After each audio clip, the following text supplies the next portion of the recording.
biggest skill set that you need is networking.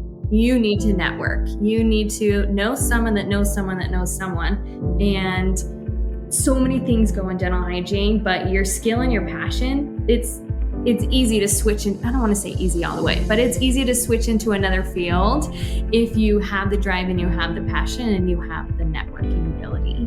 It takes time. Trust yourself. You know, you're going to get the first day done and you're going to feel on top of the world. And you will find patients who are going to make life feel miserable some days. And then you're going to find patients that make you remind yourself why you're doing this, and that ultimately helping people, you know, you're going to feel good about it. My advice is find the office you want to work in.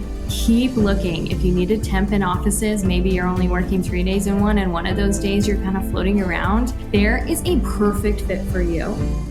Yeah, this is a tale, oh yeah, a tale of two hygienists. So there might be only one, bringing the best of dental knowledge, and we do it all with ease. We cover oral health and screening, and preventing gum disease. We're gonna do a lot of learning, and have a little bit of fun working at the dentist. A tale of two hygienists. Welcome in, everyone, to this special bonus roundtable episode brought to you in part by Ultradent.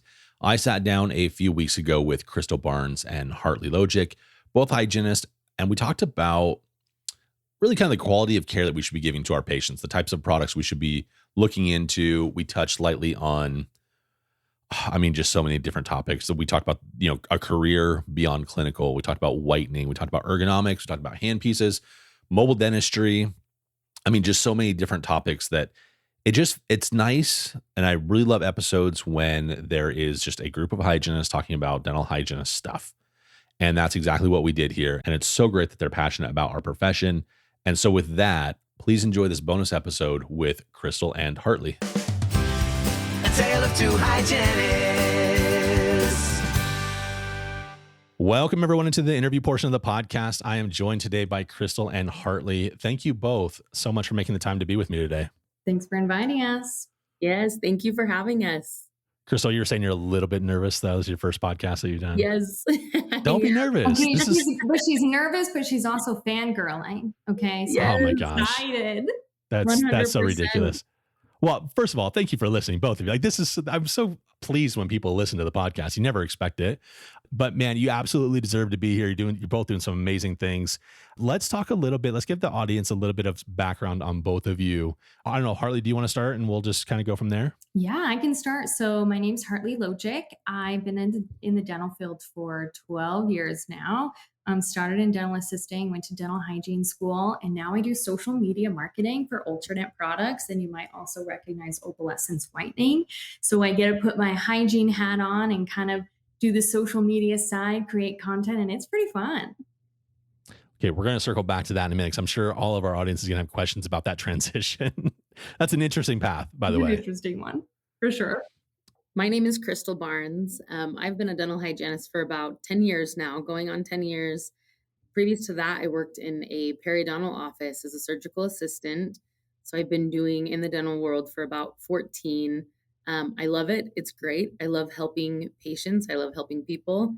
And I now work here at Ultradent. I'm the dental hygiene clinical advisor. Okay.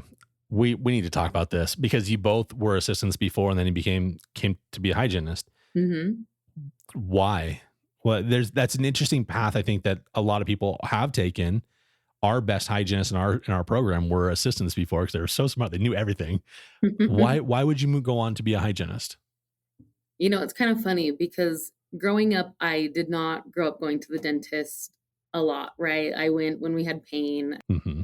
And I thought when I would go there, I'm like, this seems like a fun place to work. And I tried to get a job as an assistant. Nobody would hire me because I didn't have experience. I finally found a perio office and I thought, how is this going to help me at all with hygiene? And little did I know, I'm like, it's huge. It works hand in hand. And because of perio, while I was there, I would work a lot with the hygienist. I learned a lot about gum disease. And I thought, I want to help people. I want to help the bigger picture. I want to be a part of, guiding this disease process, understanding it, and educating patients on periodontal disease. And it feels great to be able to do that. Oh my gosh. Hartley, so what was your like, I need to move into something else? Well, my story's a little bit different. So 14 years old, they're like, what do you want to be when you grow up? And I was like, I want to be a flight attendant. And my dad was like, no. And I was like, okay, I want to be a hairstylist. And I was like, nice try again. And they were like, you're going to be a dental hygienist. And I was like, I mean, all right. I had crazy teeth. I had to do a lot of stuff with orthodontic work. I had like headgear at school, like the most embarrassing thing. And I had the best orthodontist, and he just kind of helped nurture that. Oh, you want to be a dental hygienist? Okay, let's do this. So in high school, I did the dental assistant program because I was like, I got to test this out first. Like, do I really want to be a hygienist? Let's be an assistant first. So I did dental assisting, and then I did orthodontic assisting with that orthodontist while I was working for him. He's like, okay, you're awesome. You're done. You're going to hygiene school. And then I went into hygiene school and love hygiene. I know we said we got to talk about how I went into social media. Yeah. I miss it. I miss it so much. Yes. It's hard, but that's how I transitioned from assisting to hygienist. I just had the best mentors and the best people in my life that kind of helped lead me to that path. And then, of course, so lucky. Oh my parents. gosh, man, that, I kind of a little bit jealous of the people that were dental assistants before. I think there's so many skills, like you worked in ortho and perio surgery. There are things that would have made me such a better hygienist coming right out of school that unfortunately I had to learn the hard way after many years of failing and realizing that I didn't know what I thought I knew, which was kind of a hard pill to swallow, so to speak. But you're in social media now. I feel like we look at the Facebook groups and we look at all these different things, and people are saying, hey, how can I maybe make a transition? Because one thing I will say about both of you, though, I feel like your heart is still in the right place. You still love hygienists. You still love the profession. You still want to make everyone else better. Totally. But you have a different path of doing that. So what got you really interested in the social media aspect of it? I wanted to help improve oral health globally. Truthfully, that's the ultimate goal, by reaching different avenues. So one thing that I think is kind of lame is with your dental hygiene license, you can only practice in one state. You have to go to the next state, take the test. If you want to go to California, just so everybody knows, I'm located in Utah. I have to go back to school for that. And so this was kind of a way for me to reach a broader audience and also kind of show my passion in a way that's different, where I couldn't do that before with just the localized Utah state. And I'm sure a lot of you hygienists listening agree and feel the exact same way, that you could help out so much if our licenses weren't just this little narrow one state. Yeah. That's a whole different conversation that I think we do need to have at some point, because I mean, it's a very hot button topic, as they say, with all the new compact stuff that's maybe coming out or maybe not coming out. And all of that. True. Do you feel like your skills as a hygienist translated into the job requirements of paying attention to detail and being personable and doing all those things with social media? Totally. So you talked about some of the Facebook groups. I started in the group Trapped in the Op with Elijah Desmond. I'm sure you know who that is. He's an awesome guy. In that group, you just have all these different people that are kind of telling you all these different skill sets that you need. And the biggest skill set that you need is networking. You need to network. You need to know someone that knows someone that knows someone. And I kind of used that for my advantage. I reached out to Ultradent in 2016, and they reached out to me in 2019. So it's not like it was right away. It was a long transition, but they hired me because I was a hygienist. They were looking for people for 9 months. They said, we want someone with a dental background. We want someone who cares about teeth. We want someone that cares about oral health, that care about gum disease, So many things go in dental hygiene, but your skill and your passion, it's easy to switch. And I don't want to say easy all the way, but it's easy to switch into another field if you have the drive and you have the passion and you have the networking ability.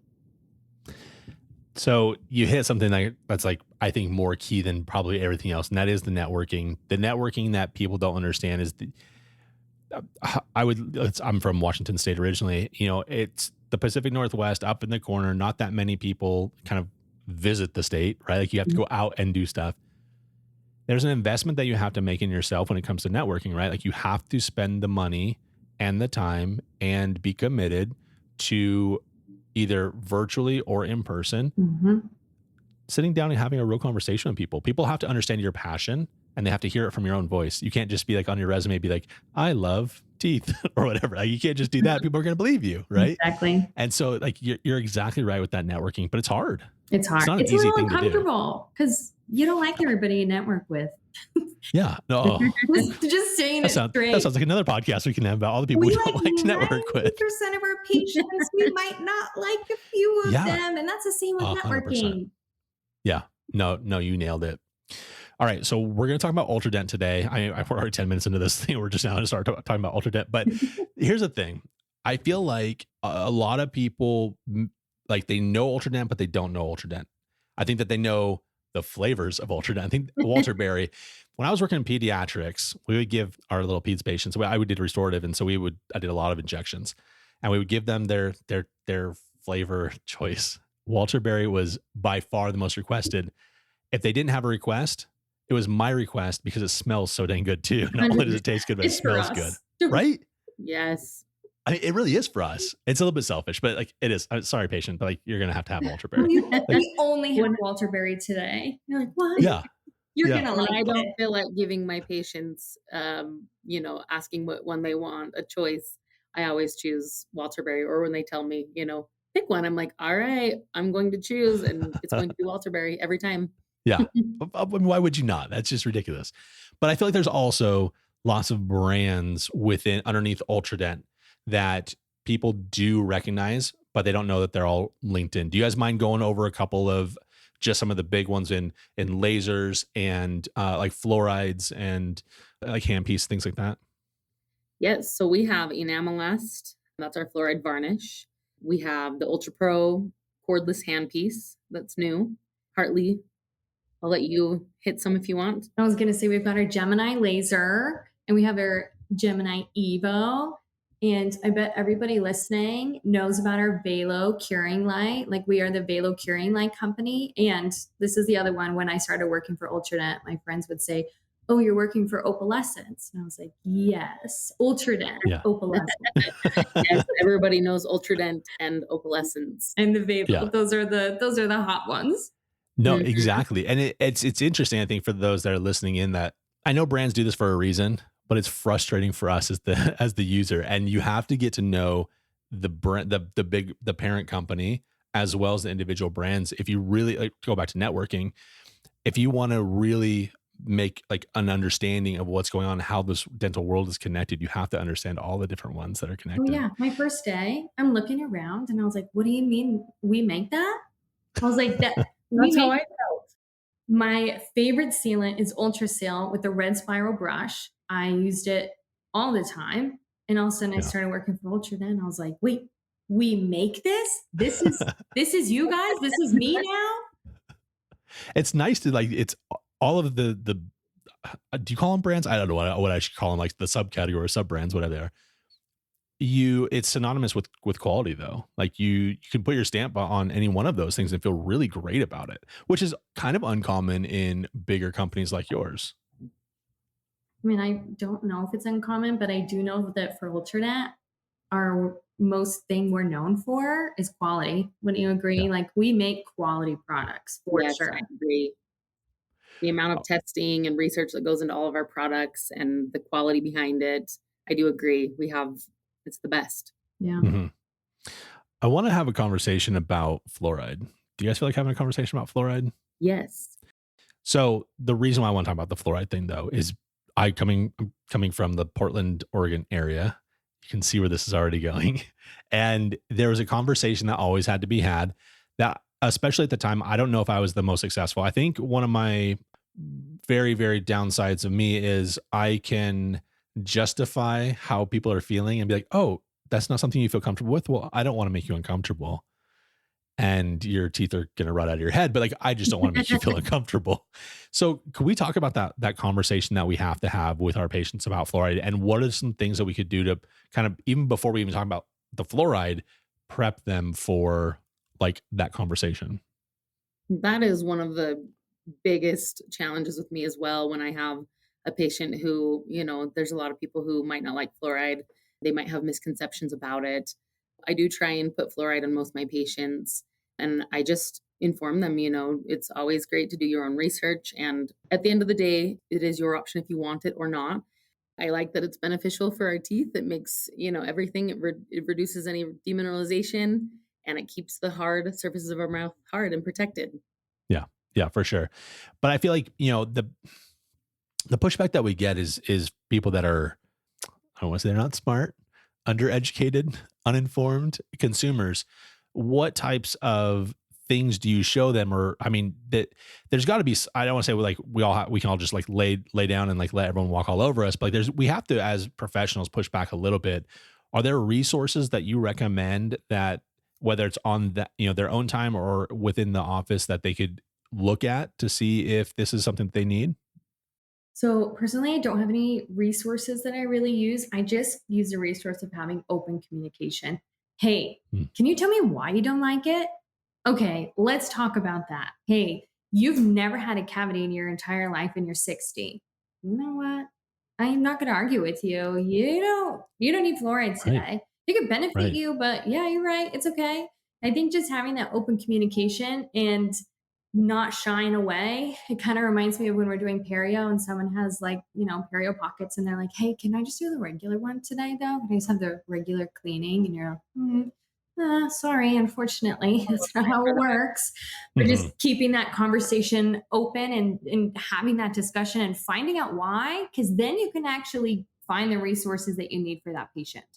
That's a good point. I do like to go towards our radiographs, and if I have a patient that comes in and they have a mouthful of fillings, a mouthful of crowns, some people will say, well, I have crowns, so why would this fluoride, it doesn't really do anything for me anyways. And I like to remind them that along the margin, we still have that small amount. We could have root sensitivity. We can have areas that the root is exposed. There's enamel there. And if you have a lot of fillings in your mouth, chances are you might have more of an acidic environment. So it is good to put fluoride on these teeth. And then I get the patient that comes in and they've never had one cavity. And I still will recommend it because I'm like, it's going to make the hard areas in your mouth harder. It's going to protect them. But yeah, I mean, I'm not, if they don't want it, at the end of the day, I say it is your choice. If you don't want it, that's great. We can talk about it next time. Yeah. No, I think you guys are both combining like two really critical aspects of what we do as little dental hygiene therapists, but more of like the emotional therapist as opposed to actually the real therapist, is having an open dialogue. So motivational interviewing is kind of like the term that people like to use. And then Crystal, you were saying like evidence-based is going to be our strongest aspect, right? If you're using their radiographs and you're saying, look, you have these incipiencies, you have these areas that are suspect, right? Doctor is going to come in and diagnose cavities, but like these ones are concerning me. You're hyposalivating, right? You're taking medications, and so you have xerostomia. Yes. All of the different things that we talk about. This is why you need it. So even though you haven't had a cavity in 60 years, you are now prone at this time in your life when you weren't prone before. Yeah. So great job on 60 years, but buddy, you are not in the clear. Yeah. And dry mouth is huge. I feel like, a big majority of my patients have dry mouth, and I explain to them, this is not a great place to be when it comes to plaque adhering to our teeth. And you might be fantastic at removing it, but let's add this in for prevention. Let's help. Absolutely. Absolutely. Now, is there a right way and a wrong way to put fluoride on? There is. Yes. Let's talk about that. So when you apply when you apply Enamelast, at least, you want to make sure that you're starting with a somewhat dry surface. I usually will take a 2x2 gauze and I'll run it along the teeth, and then I'll just hold their lips and apply a thin layer on all the teeth just with the paint motion. Sometimes I'll be careful, but I'll use my suction. You want to be careful because it can gunk up the suction pretty well. But yeah, you just follow along, keep it dry, and then as soon as the saliva hits the tooth, it'll adhere to the tooth.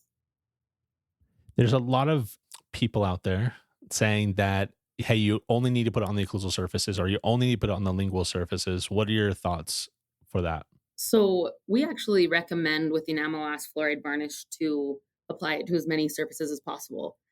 I used to only apply it to the facial surfaces of all the teeth, mainly because patients They don't love the feeling of it. When I was listening in on, our studies and all the research that we do on our fluoride, I I thought this is great. Like this needs to be applied to all the surfaces because even though there might not be an area where there's demineralization, it's going to make that enamel harder than it was before. So, especially with somebody with dry mouth, they're taking medications, I'm going to apply it to every surface. Will the patient love the feeling? Probably not, but I always explain too why I'm applying it to so many surfaces. Yeah. Yeah. I'm the same way. I'm just like, look, we're gonna cover everything if we can. Like this, Yeah. the more the better. Yeah, you're just deal with it, buddy. Like it's fine. Don't worry about it. Yeah, you just have to deal with this for what, 4 to 6 hours. Yeah. Yeah. All right. So let's transition back into the cordless handpiece. So pre-pandemic, also when I was in school, which is not that long ago, but I graduated in 2009, there were not cordless handpieces that, to my recollection, in 2009. And then as we were coming forward, I tempted an office. I'm like, oh, you guys have a cordless handpiece. And then you start seeing them. And now they're like just about, and then the pandemic hit. And I think that with sterilization rules and things like that, I feel like people became more aware and more offices were buying cordless handpieces. Tell me yes or no if that timeline that I just said is accurate for both of you, because it's accurate for my life. Yes, yes, it's accurate for me as well. I had an office that I can't remember what brand it was, but I remember I had never heard of a cordless handpiece, and I thought, this is amazing. This is Yeah. going to change everything for me. Yeah. My very first office had a cordless handpiece, and I was hooked ever since. Like they just dangled that carrot and were like, oh, by the way, we have this cordless. And there was like 6 hygienists at this office. So if you got it, it was like, oh, it's your birthday. Yeah. Oh my God. Because What of year course was they this that you wouldn't had that? have 6. 2016. Oh my gosh, you're so lucky. So lucky to have that. So, okay. So let's talk about the benefits of this, of having a cordless handpiece, because one of the conversations that I wanted to have with you both today, and probably a huge takeaway for most of our audience, is going to be there are benefits, true. So let's talk about those. But second, we have to justify this cost, this expense to our doctors. Mm. And that's kind of going to be an uphill battle. So I was hoping that we could arm the listeners with some things that they could say to their doctor. So first of all, let's go over the benefits of cordless versus corded air-driven handpieces. Okay. Ergonomic design, if it's light, if you don't have that cord pulling against your hand, I get a lot of fatigue in my wrist, my hand. I feel like carpal tunnel has been creeping up on me. My forearm, when I don't have a cord attached, it makes it so much better, so much more comfortable. Just maximizing clinician comfort is huge. And if we're able to keep our bodies healthy and we're able to practice longer, our dentists they're investing in their hygienists. So why not? I think one thing along those lines that people don't really think about, you said creeping up on me, and that's so key because 10 years, I never had any aches and pains or problems. I was good to go. I was also a hygienist. I stood up a lot, and I kind of liked it because like you kind of go from different angles if you're starting to get like a little fatigued. The one thing that no one talked to me about before was, and our listeners are going to hate this because I'm going to show you on like the camera, is like this part, like the pad of your thumb. Mm-hmm. Yeah. This is so bulky from holding out those hand pieces all the time and my instruments all the time that right now, if I try and do a thumb to pinky finger, I can feel tightness, but not on my left hand. My left hand is like so agile, so awesome, but I feel a tightness now with my thumb that I never experienced before. We could also blame cell phones if we want to try, but I really do think that this is, very specific to the weight of the hand pieces that I was doing, the instrumentation that I was doing. And I think that I had decent ergonomics as far as, I used an instrument where it wasn't a lot of, just like popping off the chunks of cow because I did a lot of shaving strokes with mine. And it was really nice. So if you're listening to this and you're early in your career and you're like, look, that's never going to happen to me, or it's like, you're more concerned about like shoulder and back and neck issues, which are also really important. Mm-hmm. Think about your forearm, think about your thumb, think about your dexterity in your hands with your predominant hand that you're using, because that is a huge thing that we all miss out on. Yeah, I thought I had carpal tunnel, but I ended up doing a lot of dry needling and deep tissue massages, and it ended up being my shoulder. It wasn't my wrist. I was like, are you kidding me? You just fixed my numbness in my hand by fixing my shoulder. Thank you for that. Right. So much comes from our back, and same, Hartley, I have to go get deep tissue massages. I schedule them out every 4 to 6 weeks. And actually I'm due for one right now. And when I don't have one, I know I can feel it. I can feel the fatigue in my body, in my hand. And then, you add a cord and forget about it. Yeah. And I did a lot of Interesting. temping, and there's this office. So there's like the chair, and then you have your tray on the side, and it has the cord that's hooked to the back of the tray. This is my least favorite corded Yeah. Profi Yeah. handpiece to use, because you have to pull it and you're like almost like strapping it around your shoulder. Do you guys know what I'm talking about? Yeah. Yes, Oh, yeah. There's like, I love the table setups. As soon as I see that tray, and that's when I'm like working with this lever, I'm, And you're fighting the cord, you're fighting I'm the sick tray. today. I have to go home. It's like they fixed one problem, right? Like the dragging of the cords on the ground and all the disgustingness, but like then there's a whole different problem that they invented, which really is terrible. Yeah. Let's talk about some other benefits of cordless. I mean, other benefits are definitely full battery that you can just grab it and go. Easy sterilization. You just can, we're flipping it really fast. I don't know. It's kind of the same for the corded one though. But Yeah, I think mean, for this assuming cordless, that you're doing sterilization properly with your corded one, right? that's true. Right. That's the thing is like, I mean, I don't know every brand. And so like, I don't want to paint this picture of, hey, everyone, you're going to like one size fits all. But a lot of the cordless ones have different sleeves that you can use, right? And that Yes. you So just pop it off, put it in, pop it off, put it in, not having to spend $800 to $1,500 for a handpiece, and the whole thing has to be sterilized every time. right. Yep. Yeah, on our Ultra Pro TX cordless, it actually comes with the 3 autoclavable outer sheaths. So it seems like, there's never an issue as long as they're constantly being ran. You do want to sterilize them between patients. I love that the Bluetooth foot pedal, and if you're not using the motor for 5 minutes, it turns off by itself. One great feature that I do love about our cordless is that the drop and go, like Hartley mentioned, for charging. You don't have to turn it to make sure the flat end hits the back just right. You don't have to make sure the prongs on the bottom are touching the prongs within the charging station. This is just a drop and go. It's fantastic. So, you're going to go in the morning, everything's going to be charged. You're not going to have an issue with that. I had a lot of issues with that on products that I've used before in the past. I have to say this one thing. I didn't know that you weren't allowed to leave a lot of your cordless handpieces on a charger overnight. Until this one, they were like, oh yeah, you can leave it on overnight. Some you can't. I was like, I'm sorry. I could have. Hold up. Say that. Wait, you can't? Because that's kind of like what the reps always tell us. And they say, just charge it overnight as you're gone, and then you come back and you're good to go. So for the Ultra Pro TX cordless, you can leave it on overnight and it's totally safe. But there are some brands, you are not supposed to do that. It burns through your battery faster. It makes it so your battery doesn't last as long.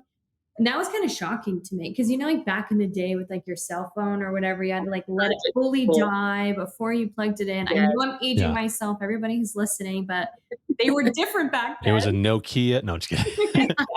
The brick. Exactly. Hey, Snake was the best on those phones. Yes. Yeah. But you can leave it on overnight.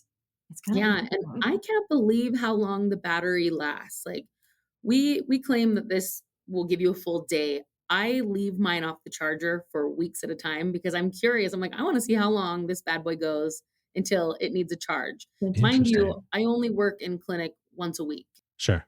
But someone's there in the office using it 3 times a week. And it shocks me. I'm like, how has this not died? Today, I just barely plugged mine in because I wanted to make sure it was fully charged for this while I talked about it. And I still had one light left on my 3 lights, battery.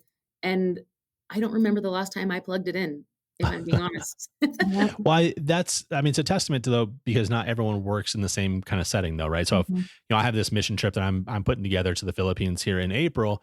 And I'm very grateful that I have something that's cordless that I can take with me because I might be, it's going to happen.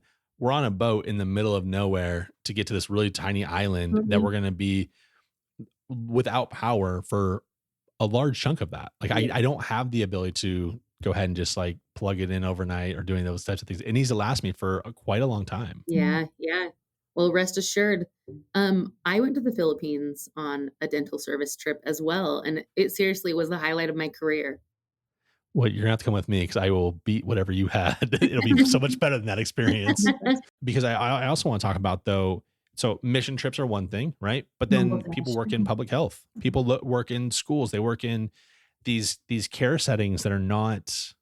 I don't say they're not traditional. They need something for those. All your mobile dental girlies and men. What's the proper word for that? Because dental girlies. Hygienist is kind of like the thing that a lot of people say. I know it's kind of cringy, but mobile dental girlies and hygienists that are trying to do, mobile dentistry. I worked for Jet Dental where we went into corporate businesses and set up dentist like offices there. But there are a ton right now that need portable, easy things that you can take into retirement homes. You can take into schools, like you said. And cordless handpieces are the GOAT. They are going to make it so you have a little tote, you have everything in your box. You're not tugging a giant rolling suitcase that's heavier than you, because that is what they are for humanitarian trips. It's heavy. You have a lot of stuff you got to bring. And just by limiting that one thing and making it small enough, I mean, it can fit in your purse if you have one, or your little strip pocket. There you go. It's portable. It's great. You can move it from room to room. You just need to make sure you bring the foot pedal with you. Make sure you keep them together so you're not stepping on someone else's foot pedal. That's happened to me before. It's kind of funny. Label them. Yeah. And it's compatible with nearly any disposable prophy angle on the market. Yep. Nice. Look, I appreciate both your time so much. I would love to end this on a maybe like a tip or a trick that you have for someone that's either a new grad or maybe someone that's in school still, something that they have to look forward to. We have a huge audience of like the younger generation that could really use the tips to, make sure that they're going to be successful in this career. Trust your instincts. There's been so many times where I graduated from school and I thought, how am I going to do this in an hour? Like I felt like I had such a good background on perio disease and I had been an assistant before, very confident. And then I thought, I don't know that I'm going to be able to do this. And it takes time. Trust yourself. You're going to get the first day done and you're going to feel on top of the world. And you will find patients who are going to make life feel miserable some days. And then you're going to find patients that make you remind yourself why you're doing this, and that ultimately helping people, you're going to feel good about it. Yeah. My advice is find the office you want to work in.